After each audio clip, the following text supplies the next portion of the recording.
Hello students, good morning. Today our chapter is second, Principle of Management.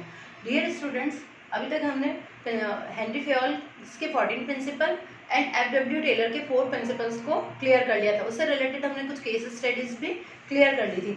Now F.W.. Taylor जो हैं उन्होंने कहा कि केवल साइंटिफिक में प्रिंसिपल्स को अडॉप्ट करने से ही कुछ नहीं होगा, आपको साइंटिफिक टेक्निक्स भी यूज करनी पड़ेगी एक ऑर्गेनाइजेशन के लिए. तो उन्होंने कुछ अपने ऑर्गेनाइजेशंस के लिए जो है कुछ टेक्निक्स भी दी है. उन टेक्निक्स को हम समझ लेते हैं कि वो टेक्निक्स कौन कौन सी हैं. सबसे फर्स्ट टेक्निक जो इसकी दे रखी है वो दे रखी है फंक्शनल फॉर्मेनशिप.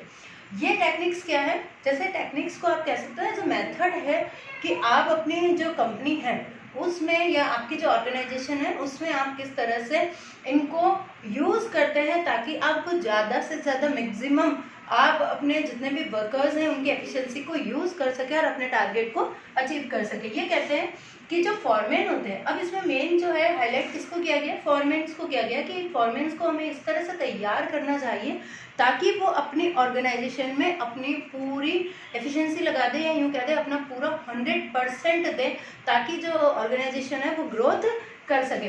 यहाँ कह रहा है कि अंडर द फैक्ट्री सिस्टम, अगर मान लो एक फैक्ट्री सिस्टम अगर हम काम में ले रहे हैं तो जो फॉरमैन है is the lowest ranking managers. कि मैनेजर्स में देखा जाएगा तो सबसे लोअर रैंकिंग अगर किसी की आएगी तो वो किसकी होगी कि एक फैक्ट्री सिस्टम में जो फॉरमैन है is the lowest ranking managers. के मैनेजर्स के लेवल में सबसे लोवेस्ट जो आएगा लेवल वो किसका आएगा, फॉरमैन्स का आएगा. क्योंकि हमने 3 लेवल्स में पढ़े थे, first top level, middle level, then lower level. तो लोअर लेवल में कौन आते थे, फॉरमैन. से क्या हो जाएगा, ओवरलोड जो भी बर्डन है वो कम हो जाएगा. जैसे सपोज कि अब इन्होंने क्या कहा है कि जब प्लानिंग एक पूरा डिपार्टमेंट जो है वो सिर्फ प्लानिंग करने में ही बिजी है तो उन्हें प्रोडक्शन की चिंता करने की ज़रूरत नहीं है. और जब पूरी प्लानिंग करके आपको दे दी गई है तो आपको क्या नहीं करना है, आपको प्लानिंग के बारे में कुछ नहीं सोचना, आपको केवल प्रोडक्शन के बारे में ही सोचना है. इस तरह से एफ.डब्ल्यू. टेलर मानते थे कि हर ऑर्गेनाइजेशंस को अपने डिपार्टमेंट्स को क्या कर देना चाहिए, डिवाइड कर देना चाहिए ताकि जो वर्क है उसका डिस्ट्रीब्यूशन हो जाए. और उन्होंने जो जोर दिया था वो डिवीज़न पर जोर दिया था, ना कि डिवाइडेशन पर जोर दिया था. काम को वर्कर की एफिशिएंसी के अकॉर्डिंग डिवाइड करना है ताकि वो खुश होकर के और बहुत ही शांति से अपने वर्क को क्या कर सके, पूरा कर सके, उन्हें काम करने में मजा आए, एक फ्रीली एनवायरनमेंट उन्हें मिले. As one foreman cannot be accepted, देखिए experts in every aspect of work, so Taylor stress on minimum 8 specialists or functional experts to supervisor. ये कहते हैं कि जो टेलर है उन्होंने क्या कहा कि जो फॉरमैन्स होते हैं वो हर कोई सारे काम कर ले, ऐसा पॉसिबल नहीं है. तो उन्होंने क्या कहा कि जो फॉरमैन्स होते हैं वो बहुत सारे जब टीम डिवाइड कर देते हैं तो क्या करते हैं, उन्होंने ये दिया कि अगर आप कुछ फंक्शंस को क्या कर दोगे, बांट दोगे, तो आपको जो टीम वर्क से काम करवाना है वो आपके लिए क्या हो जाएगा, इजी हो जाएगा. तो जो टेलर थे उन्होंने 8 जो है स्पेशलिस्ट या यूँ कह दो कुछ फंक्शंस बनाए. उन फंक्शंस पे सुपरवाइजर्स को अपॉइंट किया और वो सुपरवाइजर अपने ही अपने फील्ड का वर्क करवाते थे जिससे काम जो है वो डिवाइड होने के कारण बहुत ज़्यादा इजी हो गया. And give order to workers, और फिर वर्कर्स को ऑर्डर दिया जाता था कि आपको ये काम करना है. So this technique is exchange of principle of division of labours या वर्कर्स जो हमने पढ़ा था कि जो हेनरी फेयोल ने जो हमें प्रिंसिपल दिया था डिवीजन ऑफ वर्क का, आपको ध्यान आया, होप यू रिमेंबर कि डिवीजन ऑफ वर्क हमें क्या बताता था कि जो टास्क मतलब पूरे काम को छोटे छोटे स्मॉल टास्क में डिवाइड कर देना चाहिए ताकि लोगों पे बर्डन ना पड़े, एक ही जने पे बर्डन ना पड़े और काम जो है वो इजीली पूरा हो जाए. तो इसी को आगे बढ़ाते हुए एफ.डब्ल्यू. टेलर ने क्या कहा, उन्होंने 8 स्पेशलिस्ट फंक्शंस दिए और उन्होंने सुपरवाइजर 8 सुपरवाइजर्स को क्या कर दिया, अपॉइंट कर दिया. अब जो है सब टीम अपना अपना वर्क करेगी और वो कोई किसी में इंटरफेयर नहीं करेगा, तो किसी पे ना बर्डन बनेंगे और ना ही क्या होगा, किसी को कोई प्रॉब्लम आएगी कि हमें हमारे वर्क के लिए किसी दूसरे का सहारा लेना पड़ेगा या हमें इंतजार करना पड़ेगा कि ये कंप्लीट करेगा देन आई विल कंप्लीट, ऐसा कुछ भी नहीं होगा. The 8 functional exports suggest by Taylor's are, जो हमारे 8 हैं उसमें मैंने पहले 2 लिखे फिर देन वी विल एक्सप्लेन। तो लोअर लेवल थे उनमें क्या आते थे, फॉरमैन एंड सुपरवाइजर्स। तो यहाँ कहते हैं कि जो फॉरमैन हैं वो सबसे लेवल्स में सबसे लोअर लेवल पर है, लेकिन the highest ranking for workers, कि वर्कर्स में अगर देखा जाए तो सबसे हाईएस्ट लेवल पर अगर कोई आता है तो वो फॉरमैन आते हैं, क्योंकि फॉरमैन ही वर्कर्स को क्या करते हैं, इंस्ट्रक्ट करते हैं। With home workers are face to face contact on the daily basis. ये कहते हैं कि फॉरमैन ही वो होते हैं जो वर्कर्स से रोज कांटेक्ट करते हैं और उनकी डेली बेसिस कोई भी प्रॉब्लम्स होती हैं तो उन्हें क्या करते हैं, शॉर्ट आउट करते हैं। ये कहते हैं टेलर जो है वो किस चीज़ पर ज़्यादा कॉन्सेंट्रेट किस चीज़ पर कर रहे थे, कि on improving the performance of the role of the foreman. ये कहते हैं टेलर ने ये सजेस्ट किया है कि वो टेलर किस चीज़ पे फोकस करते थे, कि अगर आप फॉरमैन का जो रोल एक कंपनी में देखते हो वो क्या देखते हो कि फॉरमेंस को इस तरह से रेडी करना चाहिए, ये फॉरमेंस अपने आप को इस तरह से रेडी करके प्रेजेंट करते हैं कि उनकी जो परफॉर्मेंस होती है वो डे बाय डे अपने वर्कर्स के लिए एक आइडल बन जाती है, एक मोटिवेशन बन जाता है। ये कहते हैं कि identify a list of qualities of a good foreman and found no single man. अब यहाँ क्या लिखा है देखिए, कि जो टेलर होते हैं वो क्या कहते हैं कि हमें हर वक्त जो हम फॉरमैन डिसाइड करते हैं कि हमारे ये फॉरमैन्स होने चाहिए, या यूँ कह दो जब सिलेक्शन होता है, रिक्रूटमेंट होती है और हम फॉरमैन्स को है ना अपॉइंट करते हैं, तो हम क्या देखते हैं कि जो फॉरमैन्स होते हैं उनकी जो गुड क्वालिटी होती है वही वो अपने वर्कर्स में क्या करते हैं, डिस्ट्रीब्यूट करते हैं। और वर्कर्स क्या, ये फॉरमैन क्या फाइंड आउट करते हैं कि एक अकेला व्यक्ति जो है, या मैंने इसे इतना सा लिखा था, and found no single one, यानी केवल एक व्यक्ति ही पूरे काम कर ले, ऐसा पॉसिबल नहीं है। कि आप सोचो कि फॉरमैन्स में एक ही फॉरमैन में सारी गुड क्वालिटीज हो, तो ऐसा पॉसिबल नहीं होता कि एक ही फॉरमैन में सारी गुड क्वालिटीज हो, इट्स नॉट पॉसिबल। सब फील्ड के लिए आप ये देखते हो कि अलग अलग जो फॉरमैन्स होते हैं वो अपनी अपनी टीम वर्क बांट दिया जाता है और उन टीम के ऊपर एक सुपरवाइजर को लगा दिया जाता है। वो टीम जो होती है वो अपने सुपरवाइजर के अकॉर्डिंग यानी फॉरमैन के अकॉर्डिंग क्या करती रहती है, वर्क करती रहती है। तो एक ऑर्गेनाइजेशन में बहुत सारे छोटे छोटे से ग्रुप्स या यूँ कह दो टीम बटी हुई रहती है और उन टीम्स के ऊपर सुपरवाइजर या फॉरमैन्स होते हैं जो उन्हें इंस्ट्रक्शन देते रहते हैं और अपने जो ऑर्गेनाइजेशंस का टास्क होता है या जो डिजायर गोल्स होते हैं वो उनको कंप्लीट करते रहते हैं। स्टूडेंट्स, टेलर सेज कि in this technique Taylor suggest the division of factory in the 2 departments. ये टेलर सजेस्ट करते हैं कि हर ऑर्गेनाइजेशंस को अपने जो डिपार्टमेंट्स हैं उनको 2 पार्ट्स में क्या कर देना चाहिए, डिवाइड कर देना चाहिए। First is planning department and other then is production department. Then planning department जो होता है और जो प्रोडक्शन डिपार्टमेंट है, जब उन्हें दोनों को सेपरेट डिवाइड कर दिया जाएगा तो क्या होगा, worker must be free for the burden of the planning. कि जो प्लानिंग डिपार्टमेंट है उनको अगर मान लो प्लानिंग का ही सिर्फ काम दे दिया गया और प्रोडक्शन डिपार्टमेंट को वर्क बांट दिया कि आपको सिर्फ प्रोडक्शन ही करना है, तो जो होगा हर वर्कर के सिर से क्या होगा, एक बर्डन जो होगा वो कम हो जाएगा। मतलब उसे ये नहीं लगेगा कि मुझे production. Yes, the 8 functional exports suggested by tailors are: first is root clerk. Students, ध्यान से देखना, यहीं से हमारा क्वेश्चन या केस स्टडी पुटअप होगी, या हो सकता है डायरेक्ट आपको 8 एक्सपर्ट्स सजेशन पूछ ले कि टेलर ने कौन से दिए थे हमारे फंक्शनल फॉरमैनशिप में। तो फर्स्ट जो दिया था रूट क्लर्क। अब इसमें क्या करा इन्होंने, मैंने आपको जैसे समझाया कि जो वर्कर्स थे उनको टीम में डिवाइड कर दिया। इन्होंने 8 एक्सपर्ट्स डिपार्टमेंट समझ सकते हैं आप इसको कि डिपार्टमेंट बना दिए और उन पे एक 1 फॉरमैन जो है वो फिक्स कर दिया। अब उन फॉरमैन्स की ड्यूटी फिक्स कर दी, यानी उन्हें फंक्शंस फिक्स कर दिए कि आपको क्या क्या काम करना है, और इस तरह से उन्होंने जो काम है उसको जो है डिवाइड कर दी, मतलब डिवीजन कर दिया वर्क का, ताकि जो वर्क है वो बहुत ही एफिशिएंटली पूरा हो सके। तो नाउ हम फर्स्ट देखते हैं। फर्स्ट था रूट क्लर्क। अब जो ये रूट क्लर्क थे उनका रूट का मतलब क्या होता है बच्चों? इसे लर्न करना है, इसे रटना नहीं है। आपको इस बात को समझना है कि ये वर्ड क्या है, इस वर्ड से हम इसके लर्न करेंगे अंदर इसमें क्या चीज दे रखी है।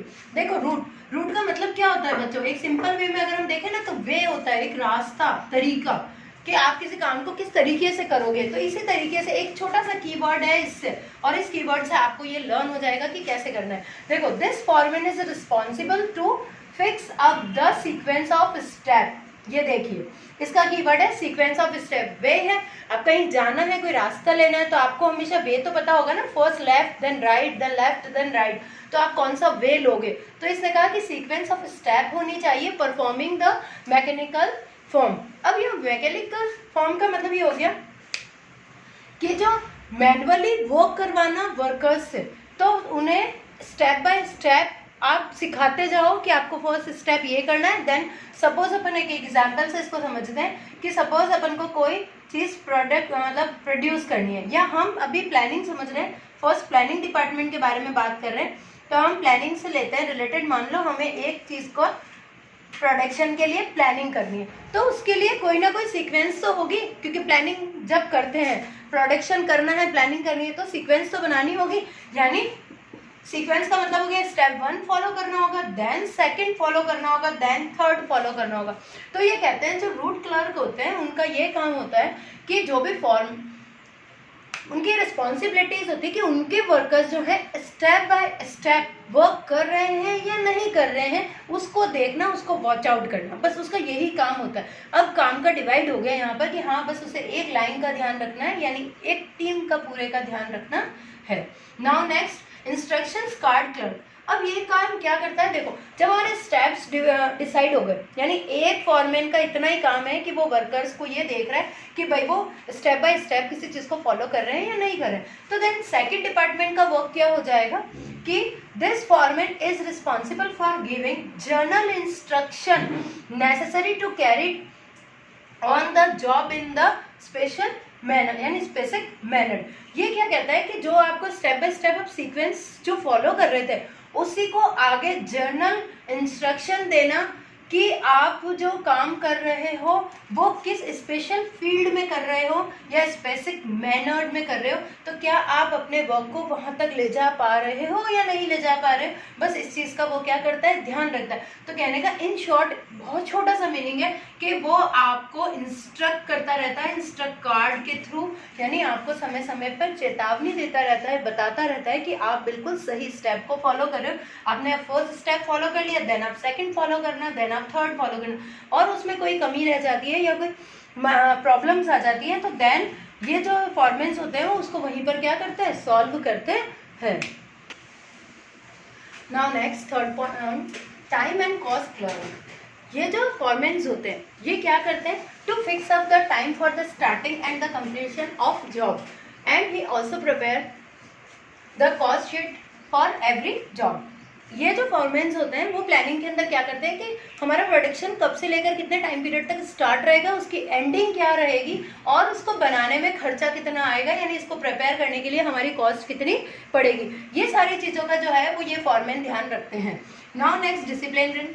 इनमें क्या होता है कि for performance of a job in orderly and systematically way.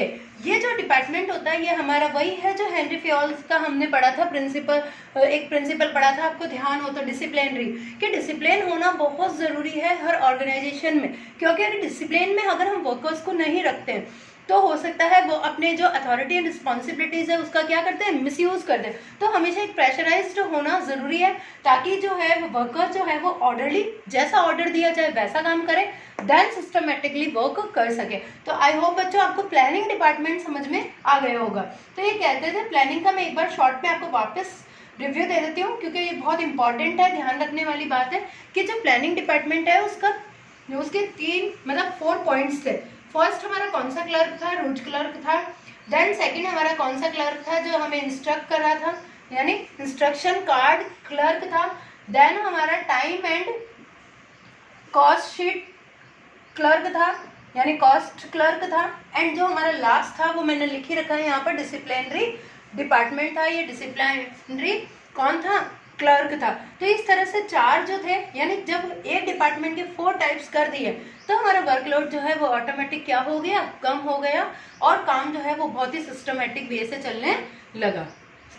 Now next, अब जो 4 जो हमारे फंक्शंस थे वो हमारे जो हमारा प्रोडक्शन डिपार्टमेंट था, यानी जिसे हम ऑपरेशनल डिपार्टमेंट भी कह सकते हैं, उसका पार्ट है। अब फर्स्ट है गैंग बॉस।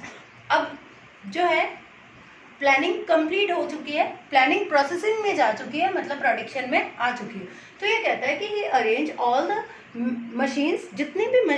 अब गैंग बॉस का क्या काम है, जो टीम बना ली, गैंग बना लिया, अब इस गैंग बॉस का क्या काम है, ये क्या करता है, अरेंज करता है कि कितनी मशीनें हमारे पास अवेलेबल है, क्योंकि प्लान बन के आ चुका है, प्लान पे क्या करना है, वर्क करना है। तो कहता है कि प्लान्स कितने हैं, मशीनरी कितनी है हमारे पास, टूल्स कितने हैं, कितने औजार्स अवेलेबल है, and other resources required the performance of the job so that there is no delay. ये कहता है कि इनका काम क्या होता है, जो प्लानिंग बनकर आ चुकी है उस प्लानिंग को अब एक्शन में करना है। तो एक्शन करने के लिए पहले रिसोर्सेज अवेलेबल करवाने हैं, मशीनरी अवेलेबल करानी है, टूल्स अवेलेबल करवाने हैं। तो फॉरमैन ध्यान रखना है कि किस तरह से वर्क जो है वो डिले नहीं हो, वो पूरा अरेंजमेंट करके रखता है। यहाँ पर है स्पीड बॉस। अब यहाँ जो स्पीड बॉस है वो क्या करता है, ये लोग जो गैंग बॉस है वो अपना काम जो है तरीके से कर रहे हैं या नहीं कर रहे हैं, और जो टाइम ड्यूरेशन है वो सही है या नहीं है उसका ध्यान रखते हैं। तो this foreman assure timely completion the job, कि कंप्लीट वो जॉब को टाइमली हो जाएगा या नहीं हो जाएगा, ये एक इंश्योर टाइमली रखते हैं, यानी एक एस्टिमेट लगा कर रखते हैं कि हाँ भाई इतने टाइम में ये काम पूरा हो जाना चाहिए, यानी उस टाइम पीरियड में बांधते हैं। फिर है रिपेयर बॉस। ये क्या काम करता है कि this boss ensure that machines and tools are kept in the working condition. ये जो है रिपेयर बॉस जो होते हैं, ये टीम जो होती है, जैसे हमारी टेक्निकल टीम्स जो हमेशा ये ध्यान रखती है कि कोई टेक्निकल प्रॉब्लम्स ना आ जाए, ताकि वीडियोस जो है वो अपलोड हो या नहीं हो। तो ये एग्जाम्पल हो सकता है हमारे लिए। तो ये कहते हैं कि यहाँ पर जो ये टीम वर्क है, ये जो बॉस है वो ये ध्यान रखते हैं कि जो मशीन है और टूल्स हैं वो टाइमली वर्किंग कंडीशन में रहने चाहिए, यानी 24 आवर्स वो चालू कंडीशन में होने चाहिए। इस चीज़ का ध्यान रखते हैं कि कौन सी मशीन ख़राब हो रही है, नहीं हो रही है, किसे रिपेयर करवाना है, किसे भेजना है, तो इन चीज़ों का ध्यान रखते हैं। Now next inspector. ये क्या करते हैं, दिस बॉस के check on the quality control of the outputs. ये जो होते हैं ये फाइनल टच देते हैं प्रोडक्शन को, ये क्वालिटी चेक करते रहते हैं कि क्वालिटी को कंट्रोल करते हैं कि हमेशा जो आउटपुट आ रहा है वो हमेशा गुड क्वालिटी का है या नहीं। गुड क्वालिटी सेंस का मतलब है कि जो इन्होंने प्लानिंग के अंदर एक टारगेट रखा था कि हाँ हमारी क्वालिटी बेस्ट होगी, वह उस कंडीशन में आउटपुट बाहर आ रहे हैं या नहीं आ रहे हैं। तो आई होप बच्चों एक क्विक रिवीजन कर लेते हैं कि प्रोडक्शन डिपार्टमेंट में कौन कौन से डिपार्टमेंट आएंगे, डिपार्टमेंट के बॉस आएंगे, gang boss, speed boss, repair boss और इंस्पेक्टर इसके अंदर शामिल होंगे। आई होप बच्चों आपको ये वीडियो समझ आया होगा। Thank you students. मैंने आपको एक होमवर्क दिया था, तो आई होप आपने उसका आंसर लिखा होगा कि in a school books are kept in office, stock in a library and officers record and files in the staff room. Which principal और मैनेजमेंट इज़ वर्डेड हियर। अब आपने देखा होगा कि जो स्कूल बुक्स हैं वो कभी ऑफिस में नहीं रखी जाती, वो लाइब्रेरी में होती है। चॉक्स जो है वो ऑफिस के अंदर होती है, और जो रिकॉर्ड्स फाइल वगैरह हैं वो स्टाफ रूम में नहीं होके बल्कि ऑफिस के अंदर होते हैं। तो आई होप बच्चों आपको ये समझ में आ गया होगा इसमें कौन सा प्रिंसिपल वर्डेबल है। तो इसमें है प्रिंसिपल ऑफ ऑर्डर, क्योंकि कोई भी चीज़ जो है अपनी जगह पर नहीं है, और हमने इस प्रिंसिपल में क्या पढ़ा था कि हर चीज़ की अपनी प्रॉपर प्लेस होती है। आई होप बच्चों आपको समझ में आया होगा ये कि किस तरह से आंसर करने हैं और केस स्टडी को किस तरह से सॉल्व करते हैं। स्टूडेंट्स आज से मैं आपके लिए कुछ असाइनमेंट्स टेस्ट सीरीज़ लाई हूँ, जो टेस्ट सीरीज सिर्फ 4 क्वेश्चंस की होंगी और 1 मार्क्स में होंगी। ये हेल्पफुल होगी हमारे ऑब्जेक्टिव क्वेश्चंस सॉल्व करने के लिए। तो इसके आंसर कल वाली वीडियो में मिलेंगे। आज आप केवल इसको रीड करें, और आज रीड भी आप ही को करना है और इसके आंसर भी आप ही को समझने हैं कि ये कैसे हैं। आप में पॉज करके या जैसे भी चाहें आप इसको देख सकते हैं।